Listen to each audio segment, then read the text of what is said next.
On November 21st, 1975, Queen released one of the very worst classic rock albums ever made, titled Night at the Opera, and you're probably wondering, how is it even that bad?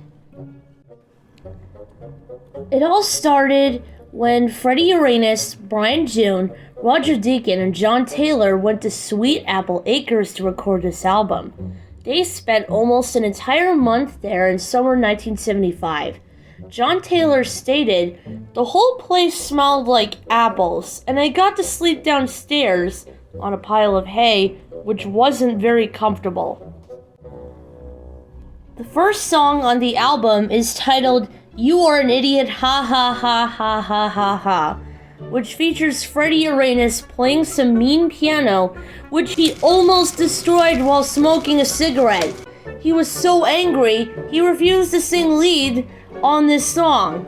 But he sounds so angry singing this song because he was forced to sing lead since no one else wanted to sing it. The song was dedicated to their first manager, which no one can remember the name of, who treated them like crap. After the song abruptly ends, we get the second song on the album, titled May I Have Some Tea and Crumpets. It is short, lasting about 1 minute and 39 seconds long. The song was written while Freddie drank huge amounts of black tea, causing him to find inspiration to write the most British song anyone has ever heard. Due to the fact that he almost destroyed the grand piano recording the previous track, he played an upright piano instead. Brian also plays a black and white guitar nicknamed the Zebra, a guitar that he purchased at a nearby music store in Equestria. The next song is Vroom Vroom Vroom, written and sung by drummer Roger Deacon, the only song written and sung by him that made it to the album. Why is that? Well, this album was originally Roger Deacon's idea. He had written every single song for the album before the band even recorded it, because he wanted this album to be inspired by an actual Marx Brothers movie, which this album was named after. However, the rest of the band rejected the idea, despite one song that caught Brian's attention, titled Vroom Vroom Vroom, which ended up making the final cut. The track was inspired by the only Marx Brothers film that has been lost for decades, titled, as you may have guessed it, Vroom Vroom Vroom. A demo recording of the song featured Roger on all instruments acting crazy because he had way too much tea. So the studio version that got released isn't like that at all. In fact, Roger loved the fact that this song made it to the album so much he wanted it released as a single. The rest of the band disagreed, however, so what Roger did was throw a Caillou-esque tantrum by throwing his toy cars to the floor and screaming like a toddler. When you hear this song, you will hear how bad it really is, because it's really that bad. We then move on to Hello My Friend, which was very interesting because it was the only song John Taylor wrote for the album. He had never written a song for an album before because he thought he was only good at bass. However, as it turns out, he was also good at writing his own songs and playing a Wurlitzer electric piano, which Freddie Uranus hated so much. He wanted to throw that thing at the band's previous manager, who they never remembered the name of. Freddie told John how proud he was of him, that he sang lead on the song because John didn't like singing lead. The song is about John's imaginary friend, Steve from Blue's Clues. Now, let's move on to the first track on the album, written and sung by Brian June. 5, 4, 3, 2, 1, blast off!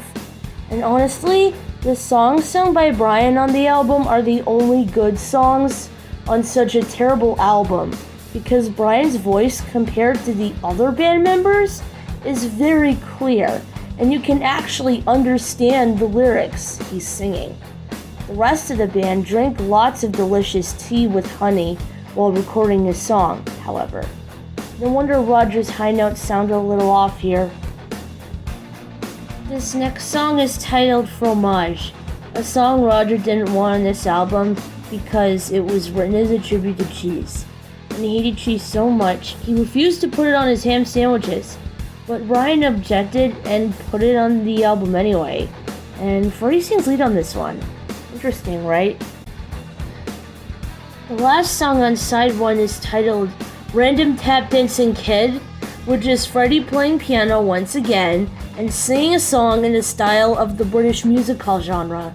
However, the song itself is extremely cheesy, and critics say the song is more of a Led Zeppelin meets Yes type love song. The song was inspired by a kid who would often bug the band while recording this album by showing up in front of the door of where they were recording the album tap dancing. And the band was so fed up with him that they made him record his tap dancing on this song. Side 2's first track is the longest track on the album, lasting about an hour long, titled The Bible, which was written by Brian while he had a dream about a tsunami destroying the world. The beginning of the song is Freddie singing about the formation of Earth, before the band's iconic harmonies recite every single Bible verse there is. It's wild, I know.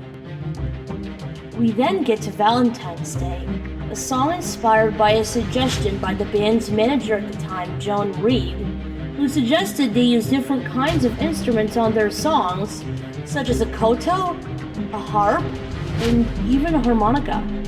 All 3 were used on this song. Brian played both the harp and the koto, while Roger played the harmonica.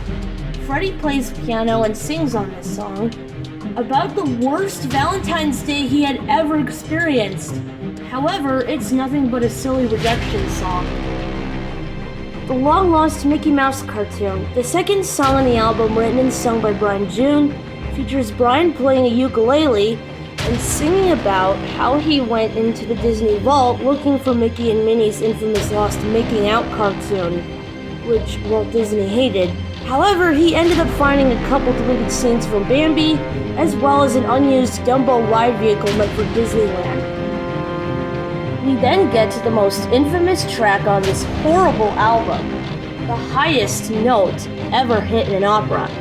Record executives hated that the song was 6 minutes long and refused to release it as a single.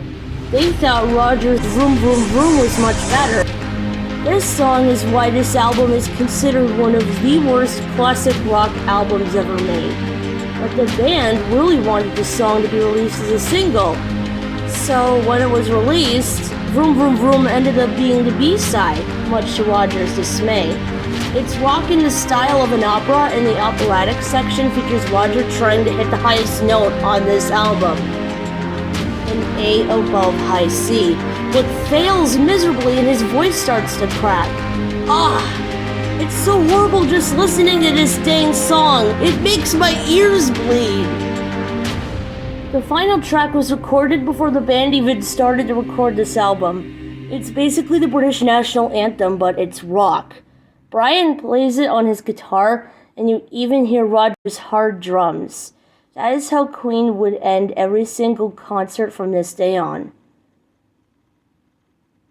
In conclusion, this proves how this album really is the worst Queen album ever made. I know what you're thinking. This whole thing, this was an April Fool's joke, right? Well, guess what? It is an April Fool's joke. And I planned it. In fact, a YouTuber known as TJR inspired me to do this joke because last year, he did a video called Why Pink Floyd's Dark Side of the Moon is the Worst Album Ever or something like that. And it inspired me to do this. In fact, last year's joke was inspired by an April Fool's joke he did the year before last. So please, do not attack him for this. I want you to thank him for inspiring me to do this joke because he does videos on many different musical acts like the Beatles and Queen. He did a Yellow Submarine video last year. I mean, you need to subscribe to this guy's channel. Every song on A Night at the Opera, I made up. Those are not the actual song titles, okay? Don't get me wrong.